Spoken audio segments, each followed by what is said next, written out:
Are you thinking about or planning a destination wedding? Then this video right here is for you. And you, and you, and you, and you. Keep watching. You guys, hey, it's Danny coming back with another video to kind of just discuss this destination wedding planning process. Man, it is not easy, and I hope that by watching this video I can make it easy for you. So, couple tips, couple tricks, and a couple mistakes that I made that I definitely do not want you to experience, because girl is struggling right now. And it's because of silly mistakes that I made in the beginning that can definitely change the whole thing, change the whole experience. So keep watching, like, comment, subscribe, do all the things. Thanks.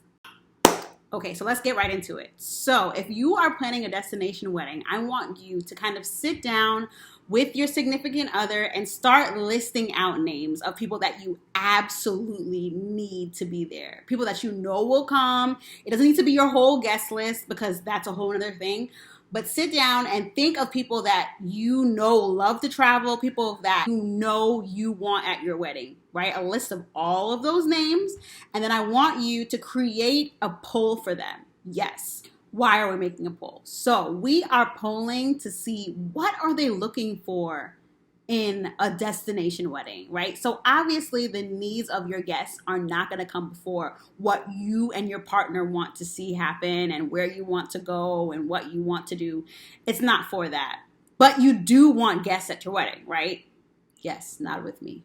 You want guests at your wedding, right? So if you want them, you kind of want to keep their opinion in mind when you're choosing a resort, right? So some people, they love the all-inclusive experience, the luxury. I want my drink. I want my food. I want to go by the pool and somebody's ordering what I want to eat and drink. That's all what I'm about. Like, I've always been into the all-inclusive experience, but some people aren't like that, right? Some people are more interested in going to a resort just to stay, but they love going off-site. They love like being a part of the culture. They like eating the food there. So definitely take a poll of what they want to see. Like when we sent out our poll, we asked, hey, are you more into a pool versus the ocean? Like, do you need blue skies, blue ocean, super clear, no seaweed? Or would you love a bajillion pools, right? We also asked, hey, do you want a lot of restaurant choices, or do you want to just go off site and eat cultural food every day? We asked these questions so we can kind of get a feel for what our guests wanted to see. And that really helped us with choosing the right resort. A poll is also really important to find out what the price point is for some of the guests that you have coming. We definitely wanted this hotel, but before we officially chose it, we wanted to make sure that our guests could afford the prices, you know, especially the people that we really wanted there. We wanted to make sure that it wouldn't be super crazy for them to save up to that point. And I know some people are just like, pick whatever hotel you want, and people that can afford it will come, people that can't won't come. But no, I definitely wanted to keep that in mind while I was choosing a resort, because I wanted my people to come. You know, you want your people there at your wedding. So that's one really good thing that we did. One really bad thing that we did was we chose a holiday weekend. Y'all do not choose a holiday weekend for your destination wedding. And I regret doing that, because honestly, if you give people a year, maybe a year and a half advance notice that your wedding is happening, they will take off from work. You can get time off from work. If I were to do things over, I would have chose like a random Tuesday in the middle of the week, in a no holiday zone time, random time, just, yeah, come through to my wedding. And people would have came. Not that it affected our numbers, because our numbers are pretty high. Thanks, guys. And I don't even know if those people have bought flights yet, to be honest. But when they do buy flights, I'm sorry. I'm sorry in advance. But on like holiday weekends, bruh, yo, these flights are expensive. And like, you know, obviously I didn't think things through. So one positive thing that we did was essentially choosing this hotel when it comes to like the different free things that you get as a couple that's having a wedding there, right? So the way how we have it is the more guests you get to come, the better your wedding is, essentially. Like the more money, the more things that you have to use towards your wedding.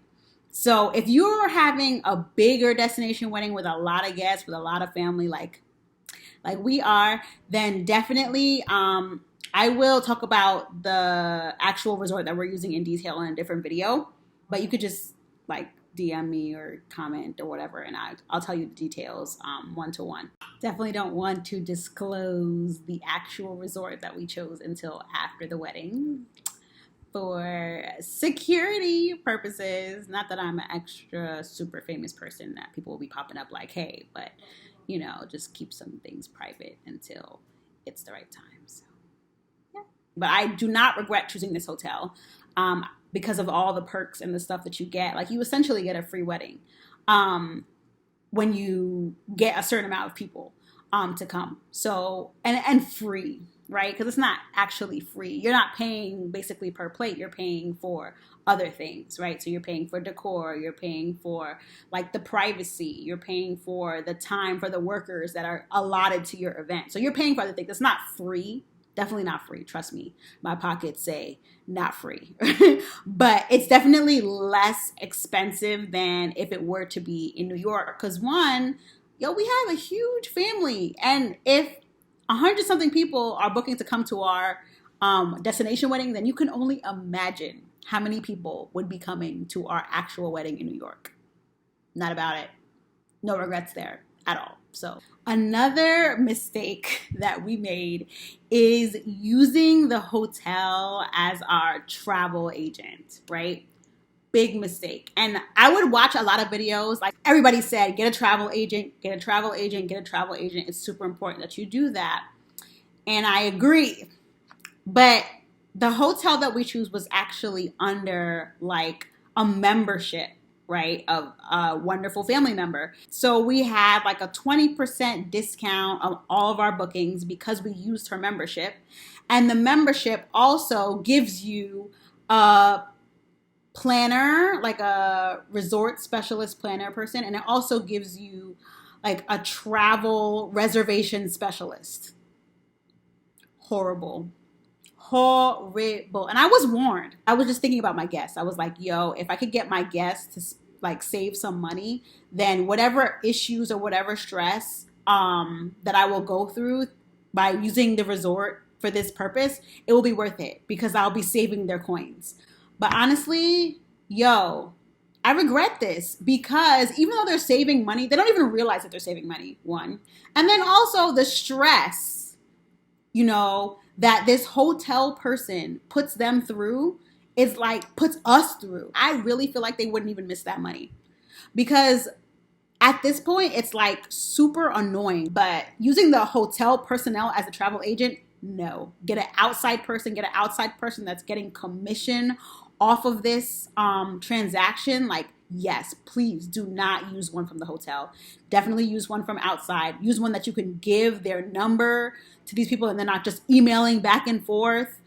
We've had so many complaints about our travel specialist that we had to switch. We had to switch him because it was so bad. Like, we've been having so much difficulties as a member, which is crazy because the hotel is getting a check from us, from the person, not us, from us, but like from the person every single month. So you would think that they would treat them better, but no. Last and most important thing that I'm going to tell you guys, and listen, I saved the best for last because, man, are we hurting because of the mistake that we made with this. Beware of the room block. Listen, beware of the room block, okay? What is a room block? So essentially, a room block is the allotted dates that you give to the resort saying, hey, we need this amount of days for people that are coming to stay for our wedding. And a room block is important because you want to make sure that the hotel does not sell out for your wedding. So essentially, there's usually a deposit that you pay to hold these rooms for your guests. It might be $100 a room. It might be $50 a night, whatever the hotel charges. And essentially, the hotel is like guaranteed a certain amount of rooms by your wedding. And by a certain date, you need to decide, okay, I need more or I need less. And then you could cut back from that amount. But it's a specific time frame that your guests will have a group rate for your wedding, right? So whatever the rate is for that day, for those days, will stay the same. So that's really important to have. Well, I mean, like, if you don't want to have a room block, that's okay too. But also, if you're coming on a holiday weekend, you want to make sure that the hotel won't sell out. So that's what we did. We did a room block, and we did it the wrong way. Now, in my head, I'm thinking, okay, people are going to have off like this day and this day. So I'm just going to book the days of my wedding and the days that I think people are going to stay. Wrong. Extremely wrong. When you are booking a room block, listen, overestimate, because there are people that are going to have more time off and want to stay longer than your wedding, obviously, right? Because it's a whole vacation. Why should they stop vacationing after your wedding is over? I had so many guests that wanted to stay longer than the allotted time that we gave them for our room block. And the way how our hotel benefits are set up, we get benefited every night that person, that couple, that room is staying at the hotel. So essentially, one, we're losing money, right? Because we didn't make our room block longer. Two, the people that are booking outside of our room blocks, say like they're staying more than the 3 days or the 3 nights or whatever, then after those 3 nights that are blocked, they have to pay the regular rate. So they're being upcharged, essentially, more money than if we had a room block for a longer period of time. They would have a consistent pay, a consistent fee for that whole time. But because our room block was so small initially, we got to change just now. Because it was so, and it was a fight to change, y'all. It was a fight. But yeah, because our room block was initially so small, our guests that are staying 7 nights, 8 nights, 5 nights or whatever, are paying a lot more money than they should be paying because we didn't have a longer room block. And because I didn't really understand what it was and understand why it was so important to have it for a longer period of time, like we kind of just shortchanged ourselves. So let me tell you how this issue was solved. So essentially, my husband got on the phone and spoke to the reservation specialist and was like, look, we have 100-something people coming for our wedding. We are giving you guys so much business and we need you guys to make this edit in our room blocks because it's not fair. It's not fair for us to bring this business to your hotel and for us to not benefit for doing so. And it's not fair for these guests to not get a special rate. So we essentially complained and we tried to do it via email, but it wasn't working. So we had to get on the phone and just get loud. I would also recommend getting a lawyer, honestly. If you have like a family member or a friend, have them read over the contracts that you're signing. The room block contract, the wedding contract, all that stuff. So you know, because honestly, it's very, very overwhelming. And if you're not used to reading legal documents or anything like that, you'll get things that you wouldn't believe in these room block contracts or room contracts or whatever. They'll just hold it over your head like, oh, but you signed. And you didn't fully understand what it meant. So definitely ask questions, definitely get somebody who has a trained eye to look over those things because it's really important that you know what you're guaranteed and what the hotel is going to do for you. Yeah, so that's it. That's all I have for you guys. I can definitely do another video that's focused on more so the money saving and the benefits of doing a destination wedding with the resort that we chose and the different chain, whatever. Of things that you get towards your wedding. So I can do a definitely money saving video later on, but honestly, I don't know how much money the total is yet. So I don't want to do a video about saving money when I didn't save money. So stay tuned. And then in the end, I'll be able to break down exactly what happened and how much we spent and regrets, all that good stuff. So yeah.